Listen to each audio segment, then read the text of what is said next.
Hello ಎಲ್ರಿಗೂ welcome to Hima Manju vlogs. ಇದು ಹಬ್ಬದ ಹಿಂದಿನ ದಿನದಿಂದ ವ್ಲಾಗ್ನ ಸ್ಟಾರ್ಟ್ ಮಾಡ್ತಾ ಇದ್ದೀನಿ. ಆ್ಯಂಡ್ ಸೋಮವಾರ ಹುಣ್ಣಿಮೆ ಆಗಿದ್ದರಿಂದ ನಾನು ಕೂಡ ಬೇಗ ಎದ್ದು ಸ್ನಾನ ಮಾಡ್ಕೊಂಡು ಪೂಜೆ ಎಲ್ಲ ಮುಗಿಸ್ಕೊಂಡೆ. ನಾನು ಸೋಮವಾರದಿಂದನೇ ವ್ಲಾಗ್ನ ಸ್ಟಾರ್ಟ್ ಮಾಡಿಕೊಂಡೆ. ಹಬ್ಬದ ಹಿಂದಿನ ದಿನ ನಾವು ಇವತ್ತು ಧನುರ್ಮಾಸದ ಪೂಜೆ ಕೊಟ್ಟಿದ್ವಿ, ಹಾಗಾಗಿ ದೇವಸ್ಥಾನಕ್ಕೆ ಹೊರಡ್ಬೇಕಂತ ಬೇಗ ರೆಡಿ ಆಗಿದ್ವಿ. ಇನ್ನು ನನ್ನ ಮನೆಗೆ ಬಂದಮೇಲೆ ನನ್ನ ಮಗಳದು ಆನ್ಲೈನಲ್ಲಿ ಬುಕ್ ಮಾಡಿ ಸಾಕ್ಸ್ ಬಂತು, ಹಾಗಾಗಿ ಹೇಗೆ ಕಾಣ್ತಿದೆ ನೋಡಿದೆ. ಇನ್ನು ನಾವು ಭಾನುವಾರನೇ ಮಾರ್ಕೆಟಿಂದ ತರಕಾರಿ ಎಲ್ಲ ತಂದಿದ್ವಲ್ಲ, ಅದನ್ನೆಲ್ಲ ಬಿಡಿಸಿಟ್ಕೊಂಡ್ಬಿಡೋಣ, ಫ್ರಿಜ್ಜಲ್ಲೆಲ್ಲ ರೆಡಿ ಮಾಡಿ ಆರ್ಗನೈಸ್ ಮಾಡಿಬಿಡೋಣ ಅಂತ ಅವತ್ತೇ ಮಾಡ್ಕೊತಾ ಇದ್ದೆ. ನನ್ನ ಮಗಳು ಅಮ್ಮ ನಾನೇನಾದರೂ ಹೆಲ್ಪ್ ಮಾಡಲಾ ನಂಗೆ ಬಂದು ಎಲ್ಲ ಎಳ್ದು ಬಿಸಾಕಿ ಎಲ್ಲ ಬಾಯಿಗೆ ಇಟ್ಕೊಳ್ತಾ ಇದ್ಲು. ಇನ್ನು ನಾವು ಈ ಕೆಲಸ ಎಲ್ಲ ಮುಗಿಸ್ಕೊಂಡು ಅಷ್ಟರಲ್ಲಿ ಮಧ್ಯಾಹ್ನ ಆಯಿತು. ಮಧ್ಯಾಹ್ನ ಊಟ ಕೂಡ ಮುಗಿಸ್ಕೊಂಡ್ವಿ. ಸಂಜೆ ಮೇಲೆ ನನ್ನ ಹಸ್ಬೆಂಡು ದೇವ್ರ ಮನೇಲಿ ಏನೋ ಪ್ರಿಪ್ರೇಷನ್ಸ್ ಮಾಡ್ಕೊತಾ ಇದ್ರು. ಇದೇನು ಅಂತ ಇದೇ ವ್ಲಾಗಲ್ಲೇ ಕಂಟಿನ್ಯೂ ಆಗುತ್ತೆ ನೋಡಿ. ಸೊ ನನ್ನ ಹಸ್ಬೆಂಡ್ಗೆ ಇದರಲ್ಲೆಲ್ಲ ತುಂಬಾ ಇಂಟ್ರೆಸ್ಟು. ಇದು ದೇವ್ರಿಗೆ ಸಂಬಂಧಪಟ್ಟಿದ್ದ ಕೆಲಸ. ಇದರಲ್ಲೆಲ್ಲ ತುಂಬಾ ಇಂಟ್ರೆಸ್ಟ್ ಇದೆ ಅವ್ರಿಗೆ. ಅಂದರೆ ಒಬ್ಬೊಬ್ಬರಿಗೆ ಒಂದೊಂದರಲ್ಲಿ ಇಂಟ್ರೆಸ್ಟ್ ಇರುತ್ತಲ್ಲ, ಹಾಗೆ ನನ್ನ ಹಸ್ಬೆಂಡ್ಗೆ ದೇವ್ರ ಮನೆ, ದೇವ್ರ ಪೂಜೆ, ದೇವ್ರ ಕೆಲಸಗಳು ಅಂದರೆ ತುಂಬಾ ಇಂಟ್ರೆಸ್ಟ್ ಇರುತ್ತೆ. ತುಂಬ ಪೇಷನ್ಸಿಂದ ಮಾಡ್ತಾರೆ. ನಿಜ ಅವರು ಎಲ್ಲ ಕೆಲಸನೂ ಹೇಗೆ ಹ್ಯಾಂಡಲ್ ಮಾಡ್ತಾರೆ ಅಂತಲೇ ಗೊತ್ತಾಗಲ್ಲ. ಅವ್ರಿಗೆ ಇಂಟ್ರೆಸ್ಟ್ ಇರಬೇಕಷ್ಟೇ, ಎಲ್ಲ ಕೆಲಸ ಮಾಡಿಬಿಡ್ತಾರೆ. ಆಮೇಲೆ ಇಲ್ಲಿ ಸೋಮವಾರನೇ ನಾವು ಬಾಕ್ಸ್ಗೆಲ್ಲ ಎಳ್ಳು ಕೂಡ ಹಾಕ್ಕೊಳ್ತಾ ಇದ್ದೀವಿ. ಯಾಕಂದರೆ ನಮಗೆ ಮಂಗಳವಾರ ಹಬ್ಬದ ದಿನ ಆಗೋದಿಲ್ಲ ಅಂದ್ಬಿಟ್ಟು ಎಳ್ಳು ಬೀರೋದಕ್ಕೋಸ್ಕರ ಎಲ್ಲ ರೆಡಿ ಮಾಡ್ಕೊತಾ ಇದ್ದೀವಿ. ನನ್ನ ಹಸ್ಬೆಂಡೇ ಎಲ್ಲ ಹಾಕಿ ಎಲ್ಲ ರೆಡಿ ಮಾಡಿದರು. ಸೊ ನನಗಂತೂ ತುಂಬಾ ಹೆಲ್ಪ್ ಮಾಡ್ತಾರೆ ಅವರು ಮನೇಲಿದ್ದರೆ ಅಂತ ಹೇಳ್ಬೋದು. ಸೊ ಎಲ್ಲ ಕೆಲಸ 3 ಜನನೂ ಸೇರಿ ಮಾಡೋದ್ರಿಂದ ನಮ್ಮ ಮನೇಲಿ ಕೆಲಸ ಕೂಡ ಬೇಗ ಆಗೋಗುತ್ತೆ. ಬಟ್ ಅಷ್ಟೇ ಕೆಲಸನೂ ಇರುತ್ತೆ ನಮಗೆ. ಆ 3 ಜನ ಮಾಡಲೇಬೇಕಾಗತ್ತೆ, ಹಾಗಿರುತ್ತೆ ನಮಗೆ ಕೆಲಸಗಳು. ಇನ್ನು ಎಳ್ಳು ಸಕ್ಕರೆ ಹಚ್ಚಿ ಎಲ್ಲ ನಾವು ಮನೇಲೇ ಮಾಡ್ಕೊಂಡಿರೋದು. ನಮ್ಮ ಅತ್ತೆನೇ ಎಲ್ಲ ರೆಡಿ ಮಾಡಿದರು. ನಾವು ಇದನ್ನೆಲ್ಲ ಪ್ಯಾಕ್ ಮಾಡಿಬಿಟ್ಟು ನೀಟಾಗಿ ಒಂದು ಕಡೆ ಇಟ್ಟು ಆರ್ಗನೈಸ್ ಮಾಡ್ಕೊಂಬಿಟ್ವಿ, ಮಂಗಳವಾರ ತೊಗೊಂಡು ಹೋಗೋದಕ್ಕೆ ಈಸಿ ಆಗುತ್ತೆ ಅಂತ. ಈ ಕೆಲಸ ಎಲ್ಲ ಮುಗಿಸ್ಬಿಟ್ಟು ನೈಟ್ ನಾನು ಕೂಡ ಡಿನ್ನರ್ ತಿಂದು ಬೇಗನೆ ಮಲ್ಕೊಂಡೆ, ಬೆಳಗ್ಗೆ ಬೇಗ ಎದ್ದೇಳಬೇಕು ಅಂತ. ಇನ್ನು ಮಂಗಳವಾರ ಬೆಳಗ್ಗೆ ಬೇಗನೆ ಎದ್ದು ರಂಗೋಲಿ ಎಲ್ಲ ಮುಗಿಸ್ಕೊಂಡು ಮನೆಯಲ್ಲಿ ಕೂಡ ಕಸ ಗುಡಿಸಿ ಒರೆಸಿ ಎಲ್ಲ ಪೂಜೆಗೆ ರೆಡಿ ಮಾಡಿಕೊಂಡೆ. ಸಾಮಾನ್ಯವಾಗಿ ಹಬ್ಬದ ದಿನ ರಂಗೋಲಿ ಹಾಕೋದೇ ಒಂದು ಖುಷಿ ಆಗುತ್ತೆ. ಆದರೆ ಈ ವರ್ಷ ನನ್ನ ಮಗಳಿದ್ದರಿಂದ ಬೇಗ ಮುಗಿಸ್ಕೊಳ್ಳೋಣ ಅಂತ ನಾನು ಯಾವುದು ಕಲರ್ ಹಾಕಿಲ್ಲ ರಂಗೋಲಿಗೆ. ಹಾಗಾಗಿ ರಂಗೋಲಿನ ಕೂಡ ಇಲ್ಲಿ ಬೇಗ ಮುಗಿಸ್ಕೊಂಡ್ಬಿಟ್ಟೆ. ಸಂಕ್ರಾಂತಿ ಹಬ್ಬ ಒಂದೊಂದು ಕಡೆ ಒಂದೊಂದು ಥರ ಮಾಡ್ತಾರೆ. ಸಾಮಾನ್ಯವಾಗಿ ಈ ಹಬ್ಬದಲ್ಲಿ ಎಲ್ಲರೂ ಎಳ್ಳು ಬೀರ್ತಾರೆ ಮನೆಗೂ ಹೋಗಿ.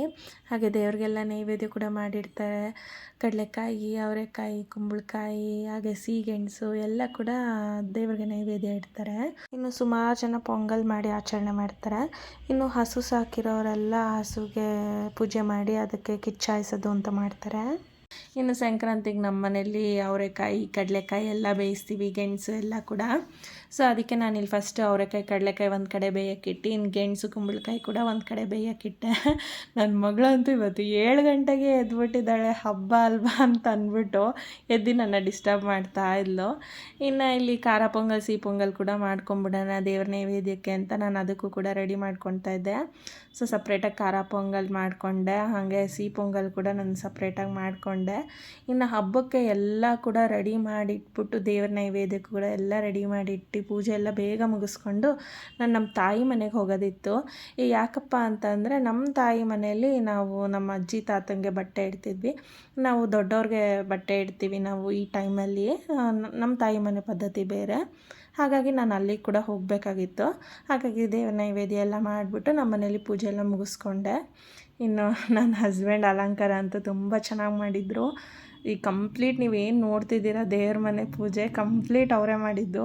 ನಾನು ಹೋಗ್ಬಿಟ್ಟು ಲಾಸ್ಟಲ್ಲಿ ಕಡ್ಡಿ ಹಚ್ಬಿಟ್ಟು ಬಾಗಿಲು ಪೂಜೆ ಎಲ್ಲ ಮಾಡಿಬಿಟ್ಟು ದೇವ್ರಿಗೆ ನೈವೇದ್ಯ ಅಷ್ಟೇ ಮಾಡಿದೆ. ನನಗಂತೂ ದೇವ್ರ ಮನೆ ನೋಡೋಕ್ಕೆ ತುಂಬ ಖುಷಿ ಆಯಿತು. ಇನ್ನು ನೆನ್ನೆದು ಕ್ಲಿಪ್ಪಿಂಗ್ ಹಾಕಿದ್ರಲ್ಲಿ ಏನೋ ಡೆಕೋರೇಟ್ ಮಾಡ್ತಿದ್ರಲ್ವ, ಅದಿದೆ ಅಯ್ಯಪ್ಪ ಸ್ವಾಮಿದು 18 ಮೆಟ್ಲು.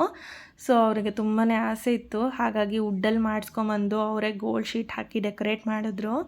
ಯಾಕಪ್ಪ ಇದು ಅಂತಂದರೆ ಇವತ್ತು ಜ್ಯೋತಿ ಬೆಳಗಿಸ್ತಾರಲ್ವ, ಸೊ ಆ ಟೈಮಲ್ಲಿ ಅವರು ಕೂಡ ಅಲ್ಲಿ ದೀಪ ಹಚ್ಬೇಕು 18 ಮೆಟ್ಲಲ್ಲೂ ಅನ್ನೋದು ಅವ್ರಿಗೆ ಆಸೆ ಇತ್ತು. ಹಾಗಾಗಿ ಅವ್ರು ಅದಕ್ಕೆಲ್ಲ ರೆಡಿ ಮಾಡ್ಕೊಂಡಿದ್ರು. ಸೊ ಅವರೇ ಪೂಜೆ ಮಾಡಿ ಅಯ್ಯಪ್ಪ ಸ್ವಾಮಿಗೂ ಕೂಡ ಎಲ್ಲ ನೈವೇದ್ಯ ಇಟ್ಟರು. ಸಂಜೆಗೆ ಪೂಜೆಗೆ ಎಲ್ಲ ಇವಾಗ ರೆಡಿ ಮಾಡ್ಕೊಂಡಿದ್ರು. ಪೂಜೆ ಎಲ್ಲ ಆದಮೇಲೆ ನಾನು ಕೂಡ ನಮ್ಮ ಅಮ್ಮ ಮನೆಗೆ ಹೊರಟು ಬಂದೆ. ನಾನು ಸ್ವಲ್ಪ 10:30, 11 ಗಂಟೆ ಬೇಗನೆ ಅಂತ ಅಂದ್ಕೊಂಡು ಬಂದೆ. ಬಟ್ ನಾನು ಬರೋಷ್ಟ್ರಲ್ಲಿ ನಮ್ಮಮ್ಮ ಪೂಜೆ ಆಗಿರ್ಬೋದು, ಅಡುಗೆ ಕೆಲಸ ಆಗಿರ್ಬೋದು ಎಲ್ಲ ಮುಗಿಸ್ಬಿಟ್ರು.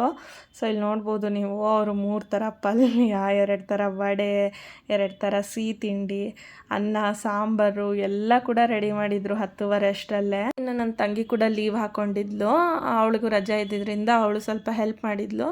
ಬಟ್ ಆದರೂ ನಮ್ಮಮ್ಮ ತುಂಬ ಬೇಗನೆ ಮಾಡಿಬಿಟ್ಟಿದ್ರು. ನಾನು ಬರೋ ಅಷ್ಟರಲ್ಲಿ ನನಗೆ ಏನೂ ಕೆಲಸ ಇರಲಿಲ್ಲ ಇಲ್ಲಿ. ಸೊ ಎಲ್ಲ ರೆಡಿ ಆಗಿದ್ದರಿಂದ ಇನ್ನೇನಪ್ಪ ಮಾಡೋದು ಅಂತ ಅಂದ್ಬಿಟ್ಟು ನಾನು ಕೂಡ ಆರಾಮಾಗಿ ರೆಸ್ಟ್ ತೊಗೊಂಡೆ, ಬೆಳಗ್ಗೆಯಿಂದ ಕೆಲಸ ಮಾಡ್ತಿದ್ನಲ್ಲ ಅಂತ ಅಂದ್ಬಿಟ್ಟು. ಮತ್ತು ಇನ್ನು ನಮ್ಮ ಮನೆ ಟೇಸ್ಟಿಗಾಗಿರ್ಬೋದು, ನಮ್ಮ ಅಮ್ಮ ಮನೆ ಟೇಸ್ಟ್ಗಾಗಿರ್ಬೋದು ತುಂಬಾ ಡಿಫ್ರೆನ್ಸ್ ಇರುತ್ತೆ. ಬಟ್ ನಾವೆಲ್ಲ ಮಾಡೋ ಅಡುಗೆ ಬೇರೆ ಥರ, ನಮ್ಮ ಅಮ್ಮ ಮನೆಯದೇ ಬೇರೆ ರುಚಿ ಇರುತ್ತೆ. ಹಾಗಾಗಿ ನಮ್ಮ ಅಮ್ಮ ಮನೆಗೆ ಬಂದರೆ ನನಗೆ ಊಟ ಮಾಡೋಕ್ಕೂ ಕೂಡ ತುಂಬಾ ಇಷ್ಟ ಆಗುತ್ತೆ. ಸೊ ಎಲ್ಲ ಕೆಲಸ ಆಗಿತ್ತು. ನಮ್ಮಮ್ಮ ಸ್ವಲ್ಪ ವಡೆ ಮಾತ್ರ ಬಾಕಿ ಇತ್ತು ಅಂದ್ಬಿಟ್ಟು ವಡೆಗೆ ರುಬ್ಕೋತಾಯಿದ್ರು. ಇನ್ನು ನನ್ನ ಮಗಳನ್ನ ಮಲಗಿಸ್ಬಿಟ್ಟು ನಾನು ಕೂಡ ದೇವ್ರ ಪೂಜೆ ಎಲ್ಲ ಹೇಗೆ ಮಾಡಿದ್ದಾರೆ ಎಲ್ಲ ಒಂದು ಸಲ ನೋಡೋಣ ಅಂತ ನಮ್ಮ ಅಮ್ಮನ ಮನೆಯೆಲ್ಲ ಸ್ವಲ್ಪ ವೀಡಿಯೋ ಮಾಡ್ಕೊಳ್ತಾ ಇದ್ದೆ. ಇನ್ನು ನಾವು ದೇವ್ರ ಪೂಜೆ ಮರೆತರೂ ಕೂಡ ದೊಡ್ಡವ್ರ ಪೂಜೆ ಮರಿಬಾರ್ದು ಅಂತ ಅಂತಾರೆ. ಅಂದರೆ ದೊಡ್ಡವ್ರ ಪೂಜೆ ಯಾವುದೇ ಕಾರಣಕ್ಕೂ ನಿಲ್ಲಿಸೋದಾಗಿರ್ಬೋದು, ಮಾಡದೇ ಇರೋದಾಗಿರ್ಬೋದು, ಅಥವಾ ಅವ್ರ ಪೂಜೆ ದಿನ ಏನಾದರೂ ತಪ್ಪು ಮಾಡೋದಾಗಿರ್ಬೋದು, ಈ ಥರ ಯಾವುದು ಮಾಡಬಾರ್ದು. ಹಾಗಾಗಿ ನಾವು ಅವ್ರ ಪೂಜೆನ ಕರೆಕ್ಟಾಗಿ ಮಾಡ್ತೀವಿ. ಮತ್ತು ನಮ್ಮಮ್ಮ ಅವ್ರಿಗೆಲ್ಲ ಏನೇನು ಇಷ್ಟ ಅದೇ ಐಟಮ್ಸ್ನ ಮಾಡಿರ್ತಾರೆ ಆಲ್ಮೋಸ್ಟು. ಸೊ ಹಾಗಾಗಿ ಎಲ್ಲ ಮಾಡ್ಕೊಂಡ್ವಿ ಇಲ್ಲಿ. ರಾಹುಕಾಲದಷ್ಟರಲ್ಲೇ ಪೂಜೆ ಎಲ್ಲ ಮುಗಿಸ್ಕೊಂಡು ಅವ್ರಿಗೆ ಎಡೆ ಇಟ್ಬಿಟ್ಟು ಎಲ್ಲ ಮುಗಿಸ್ಕೊಂಡ್ವಿ. ನಾವು ಕೂಡ ಊಟ ಮಾಡಿದ್ವಿ. ಅಷ್ಟರಲ್ಲಿ ನಮ್ಮ ಮನೇಲಿ ನಮ್ಮ ಅತ್ತೆ, ಹಸ್ಬೆಂಡ್ ಕೂಡ ಮನೆಗೆ ಬಂದರು.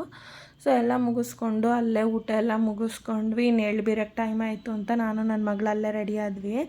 ನಾನು ನನ್ನ ಮಗಳು ಒಂದೇ ಥರ ಡ್ರೆಸ್ ಕೂಡ ಹೊಲಿಸ್ಕೊಂಡ್ವಿ. ಎಲ್ಲರ ಮನೇಲೂ ಎಳ್ಬೀರಿ ಸಂಜೆ ಅಷ್ಟರಲ್ಲಿ ಮನೆಗೆ ಬಂದ್ವಿ. ಇನ್ನು ಜ್ಯೋತಿ ಬೆಳಗೋ ಟೈಮಲ್ಲಿ ನಮ್ಮ ಮನೇಲೂ ಕೂಡ ಪೂಜೆ ಮಾಡ್ಕೊಂಡ್ವಿ. ಇಷ್ಟ ಆಗಿತ್ತು ಸಂಕ್ರಾಂತಿ ಹಬ್ಬದ ವ್ಲಾಗು. ಈ ವಿಡಿಯೋ ಇಷ್ಟ ಆಗಿದ್ರೆ ಲೈಕ್ ಮಾಡಿ, ನನ್ನ ಚಾನಲ್ ಸಬ್ಸ್ಕ್ರೈಬ್ ಮಾಡಿ.